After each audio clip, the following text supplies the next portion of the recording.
দেবী দুর্গার বোধনের মধ্য দিয়ে শুরু হলো পূজার আনুষ্ঠানিকতা। শনিবার সন্ধ্যায় রাজধানীর ঢাকেশ্বরী মন্দির সহ বিভিন্ন মণ্ডপে পঞ্চমী তিথিতে দেবীর বোধন হয়। রোববার ষষ্ঠীর আয়োজনে থাকছে কল্পারম্ভ ও বিহিত পূজা।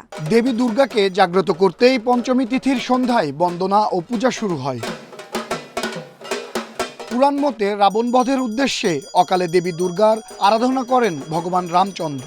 সেই থেকে শরতের দুর্গাপূজাকে অকালবোধন নামে অভিহিত করা হয়।